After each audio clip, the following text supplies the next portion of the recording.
Hey guys, so today I wanted to talk about the latest entry in the Marvel Cinematic Universe, and that is Black Panther. Just a disclaimer, all my reviews are spoiler free, so nothing to worry about here. So let's get into it. So Black Panther was a movie that I went into with basically no knowledge of the character. The only knowledge that I have is from the very few scenes of him in Civil War. I have minimal comic book knowledge. I've learned a lot over the years, but I really had no idea who this guy was. But I gotta say, he's pretty badass. And I was very pleasantly surprised walking out of the theater, as was pretty much everybody else.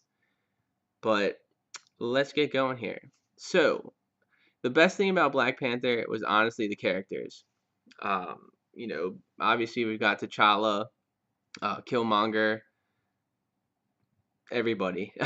Those are the main two, really, that I remember. But the action scenes in it are great.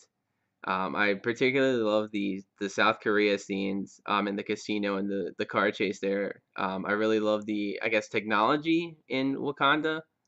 All the like hover jets, invisible stuff that they have was really really cool. And then we've got like the final battle at the end, like all Marvel movies have. That was really cool. Um, it also has one of the best villains of the MCU. I'm not a huge fan of Michael B. Jordan as an actor. I can't really explain why, but I've just never been a fan of his. But at least he played the villain role really well here, I'd say. Mainly it was the character himself, Killmonger. Just he was grounded. For once, Marvel's not very good for their villains. They're kind of one note. But this one actually had motive.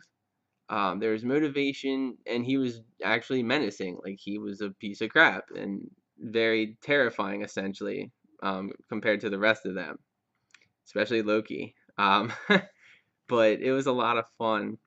We've got the T'Challa, Chadwick Boseman just nails the role. I really, really enjoyed him. I haven't seen any of his other movies, sadly, but I really want to check out 42 because I he was great as Black Panther. I couldn't see who else they would have cast in that role, but he quickly became one of my favorite actors in the MCU. We've got Chris Hemsworth, Mark Ruffalo, Robert Downey Jr., Chris Evans, Tom Holland, Scarlett Johansson. They're all just great. Marvel is really good at casting all those. Um, the whole it was nice to see another movie that was not set on Earth essentially. It had another, I guess, planet you want to call it, of like Wakanda, just another nation. It was really cool to see that, like Thor did. The cast was great. As I mentioned, Bozeman and Jordan already, but we've also got Dana Denai, the one who plays Michonne from The Walking Dead. She was great. She's awesome at playing that badass warrior, female warrior that she does essentially in The Walking Dead. Her characters felt very similar, and I love that. We also have, Martin Freeman, who I'm not exactly familiar with as well. Never seen the Hobbit movies, but I liked him in it. Andy Serkis, you could tell, was just having a lot of fun with his role, and I wish there would have been more of him because he was just really enjoying himself, and his scenes were really funny. Um, we have the guy from Get Out. He was fine in it. Not much screen time for him, to be honest. And then we have Forrest Whitaker, who I wish I would have seen more. The goddess Angela Bassett is in it briefly. And then it also includes one of the best Stan Lee cameos of the MCU so far. You'll see it, you'll know it when you see it, and it's definitely pretty hilarious. Which leads to the humor in this. This isn't one of the funnier MCU movies, which I'm kind of glad of. We kind of needed something different. Sometimes there's just throwaway humor, like Ragnarok, which was the humor was amazing, but this one was more serious toned, and they didn't try for cheap jokes, except for one that really pissed me off, and it kind of took me out of the movie for 5 minutes. Even though I know it was filmed a while ago, but they should have cut out the "What are those?" Joke in the movie. I thought it was very cheap. It was not funny, and it kind of pissed me off for a couple minutes, and I had to get back into the movie. Luckily, they went to South Korea pretty quickly, so it did. But Marvel, don't do that again. Come on, you did it better with Captain America.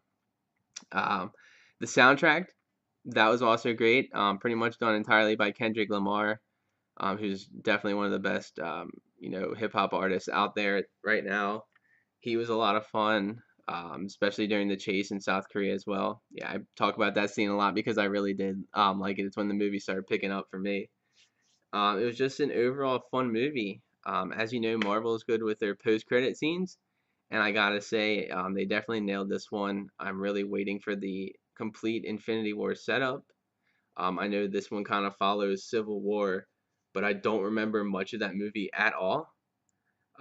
So when I get to that week, I'm pretty sure I'm 6 weeks away, 6 or 7 weeks away from seeing that, considering I'm doing the one MCU movie a week, leading up to Infinity War. So I've got a ways to go, but I'll be even more excited when that time finally comes. As far as how much I like this movie, I'm gonna say I liked it a lot. The trailers did not impress me that much, and like I said, I didn't have any knowledge of the character, similar to Doctor Strange, and I enjoyed both of them very much actually. So right now, I'm going through, and as you can tell, I'm rewatching all my Marvel movies here. You can check out my Phase One ranking video. I'll post a link to that below. But right now, I've got this at number 4. Right after, I've got Iron Man, Iron Man 3, The Avengers, and then Black Panther.